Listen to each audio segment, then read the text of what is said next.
Hello, my name is Alexander. I would like to introduce you to my new kit Cockpit for Modo 14.2 to latest Modo version.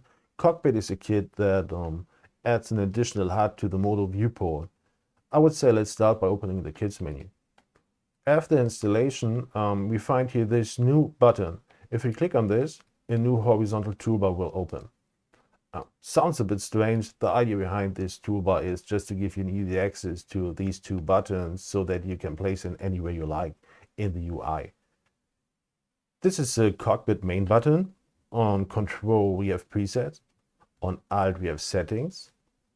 On click, cockpit will be turned on. Right now nothing happens because after installation everything in the settings is set to default, and default means off.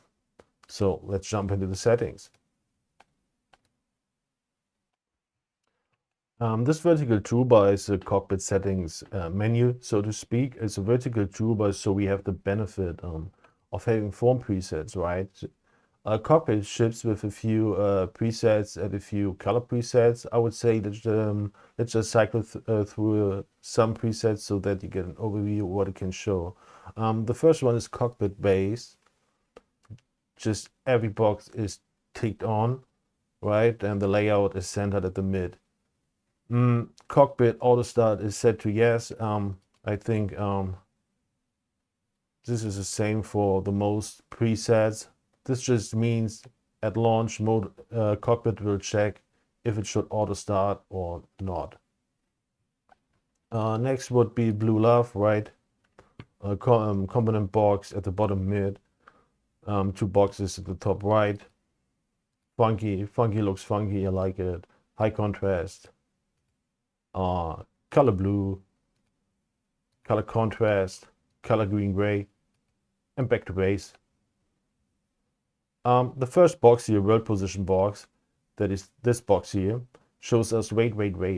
And wait in the context of the cockpit kit means, hey, I have nothing to show, or I wait for something to show, or wait for another component mode to be selected. So at the moment, nothing is selected, so it shows us wait. If we select an item, the appearance changes, right, to X, Y, Z. Y is 1.122 meters, and this is the world position of the item. This works also for components, right? If more than one component is selected, it takes the information from the last selected component. Same for edges and vertices. Next is the surface box. This is this one here. It has a red frame just as an indicator, hey, I take more resources than the other boxes. It's better to turn me off if you don't need this box. And it only works in item mode. It shows us the quads, triangles, and n-gons count of a selected mesh item. And that's it. So this item, the egg here, has 4,104 quads, 0 triangles, 0 n-gons. This egg cup has 2 n-gons and a bunch of quads, right? And nothing is selected. Wait. The next box here is a component box, and the component box just counts every polygon, edge, or vertex in the scene that is more or less editable, so for mesh items and procedural items. But it's not the same like the GL count here, right, which is triangles. So this doesn't make a difference between triangles. The second column here is just the count for the selected item, and the third column is the actual selection. So right now nothing is selected, everything is at 0. If we select, for example, a loop here, we see we have 72 polygons selected.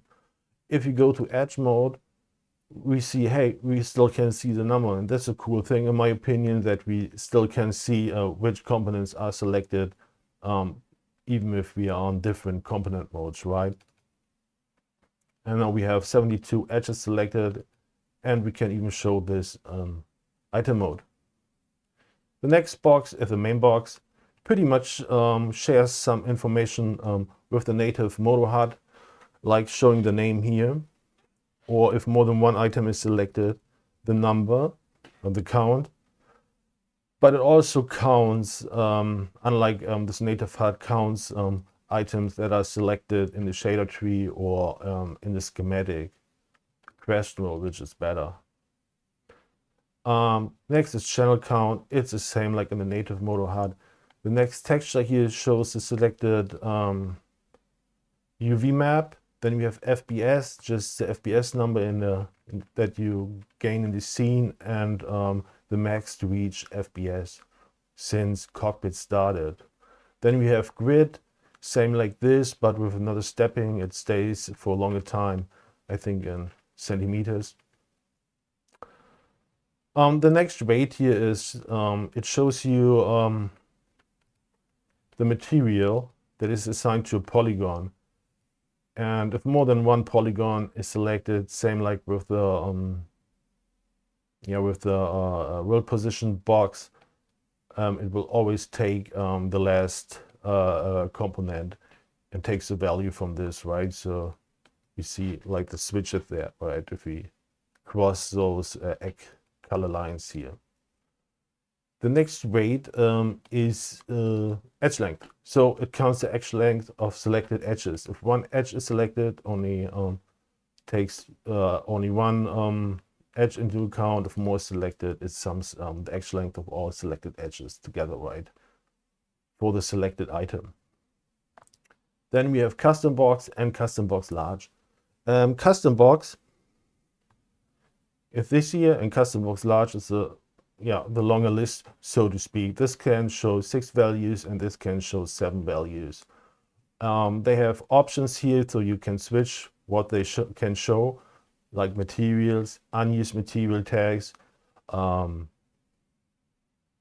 selected vertex maps, polygon edge and vertex selection maps, smoothing groups, parts, and user channels. Same is for custom box large, but this box doesn't show unused material tags, right? So for example, let's switch custom box to unused materials. We see, hey, we have 0 unused materials. If we, for example, delete here edge line 4, we see the appearance changes, and we see, hey, edge line 4 is unused material tag, right? And these are our actual materials. Same is here for polygon picks, edge selection, whatever this right now has, right? It has a polygon selection mode. This works also for procedural maps, meshes, which is pretty cool in my opinion. Okay, let's start making our own custom layout for the cockpit HUD. Let's start with the base layout here, right? I would say we want to make a HUD here on the right side. I would like to have the custom box large. It shows more values, right? I want to have this here. When I have this closed, I can still see the materials. Then I would like to have the custom box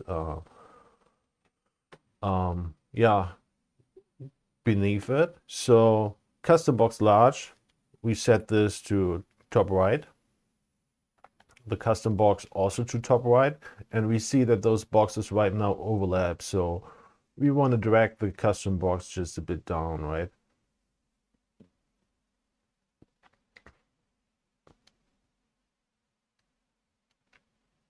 Maybe something like this.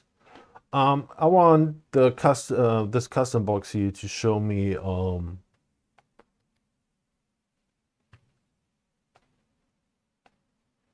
user channels. Oh, wrong box. Materials, custom box, user channels. So this will always show user channels that are on an active item, right? So if you add a user channel to egg something, right?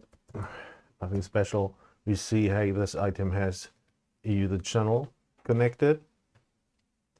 Then I want this surface box. I want this also below this one here. Surface box is this one, top right. Whoop, drag this down. Wrong box.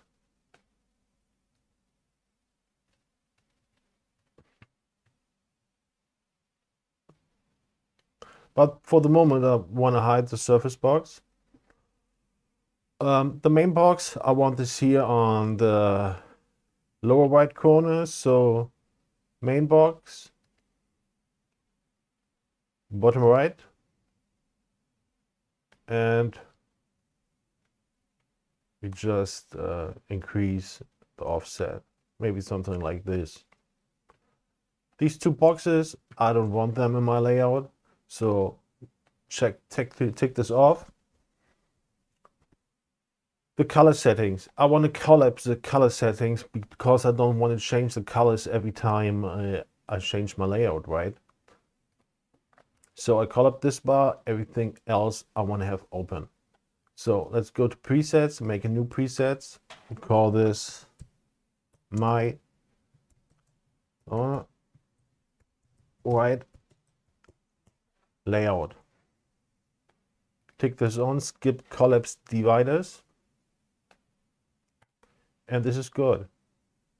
Now I want to make a second one with surface box ticked on.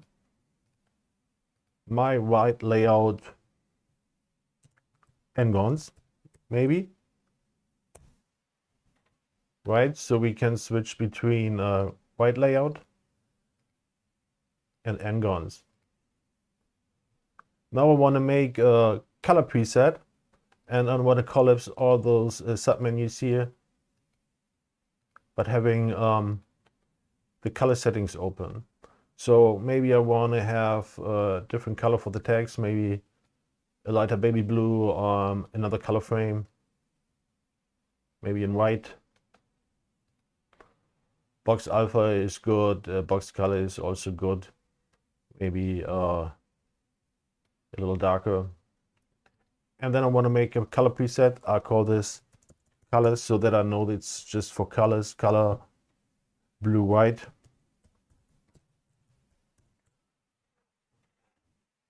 And the reason that we collapse all those submenus is we want this preset just to change the color. Nice, so I can switch between my white layout, my big layout, and it keeps the color, right? Color blue gray, my white layout, my layout 2. Blue white was our new color preset, right? And it will always stay the same. It's not the case, I think, for all presets here. Some also switch the colors, right? But our new custom layouts just change the layout and the color just changes the color, right? This is a good thing in my opinion. It's nice. Okay. Next will be this H toolbar here. For quick access, like I mentioned at the beginning of the video, we have here also on control on this main button, right? We have control presets, so we can also change our presets from this menu, right? Works pretty good. So if you want to add this button here to this workbench, for example, right, we can just pick to add and add this, right? And we still have access to these layouts. It doesn't change the appearance, right? It doesn't have a different icon for control and for alt. I personally really don't like this, so you have to know what you click if this button is without text. But it's pretty easy to use. And also you have access to the settings, right? The big H here opens the cockpit horizontal bar. So the horizontal bar shares also the same cockpit main button, right? We can turn it on and off. But it also has the options from the custom box and the custom box large integrated into this form. So when we use the custom box and the custom box large in our layout, we can always use this horizontal toolbar just to change what we see in those custom boxes, right? And additionally, it has another subform in there with a workbench, so we can also add other stuff to this horizontal toolbar, right? Super slow everything if you record stuff.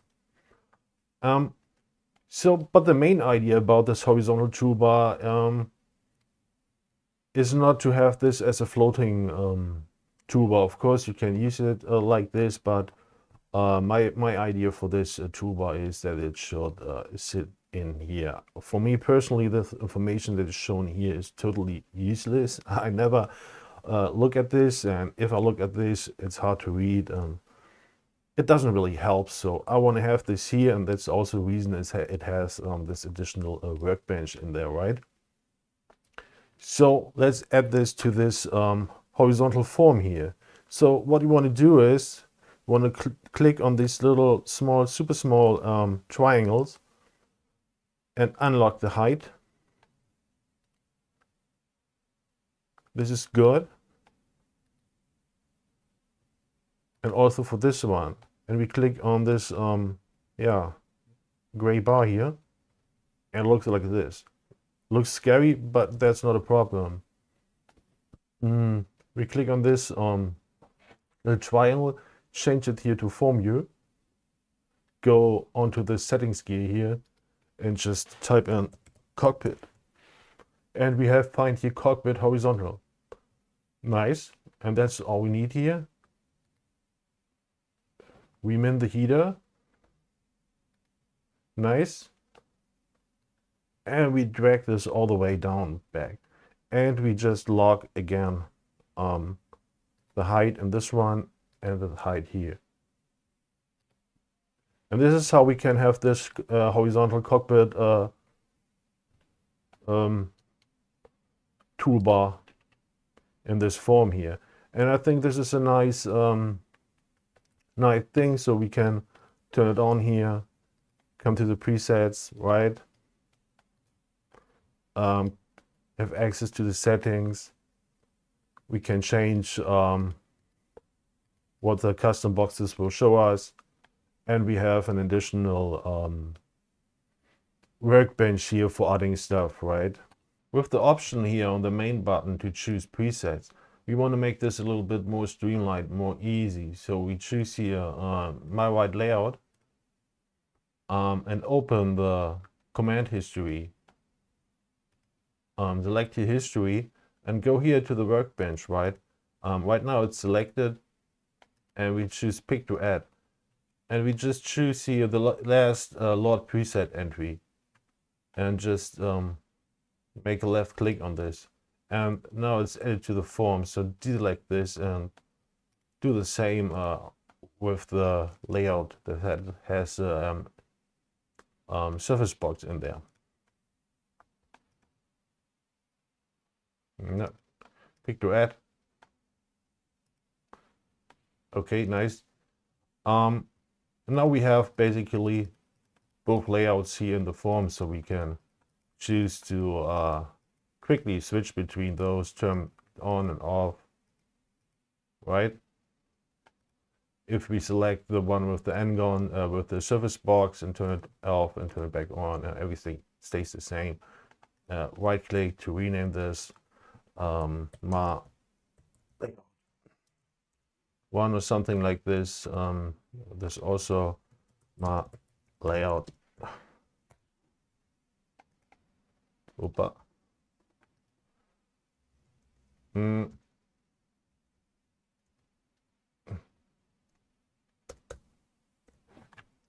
Can't see anything. My layout too. Okay, nice.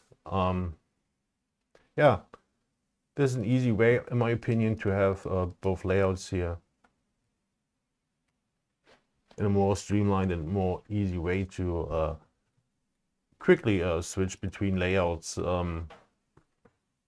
while working in Modo. And you couldn't do this with any layout, right? We can also choose right to have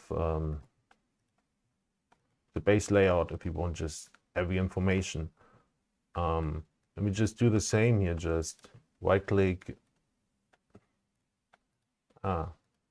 pick to add, and we gotta go, right?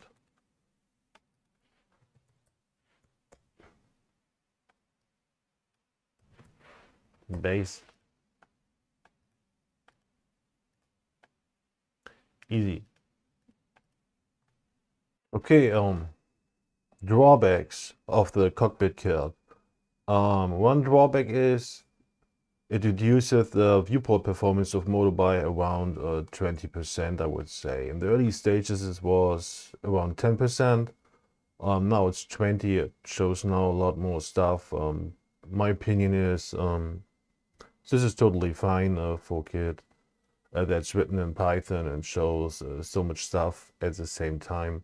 You can gain some performance back if you choose to not show some boxes, right? The second drawback is these lists here, like materials and unused material, tags, and all stuff that shows text. Also the name here just shows text that has no umlauts or accent and are plain as ASCII characters. So for example, if we take here material, right, change its name to I don't know, maybe Knüller, which would be a German word for something cool. It would show just unsupported letters, so I choose this way for now. Maybe this changes in the future, and it can show also umlauts and letters with accents, but I'm not sure about that. The third drawback is, and that's the thing that I really don't like about the kit, is that if it's on, it shows in every 3D viewport, right? Yeah, I read on Slack that this is a limitation of the SDK, and unfortunately I can't do anything about that. It doesn't show up in the UV viewport, but in every 3D viewport. That's something I personally really don't like. If the render window is open, it disappears unless you make a click in the viewport. This is by intention, that it pauses when you're active here in this render viewport. Yeah, and I would say this is all I could say about the kit. The drawbacks, the 1, 2, 3, they are there. In my opinion, not so important. But overall, I'm pretty happy with this. Maybe you like this, so that's it for me. Thumbs up.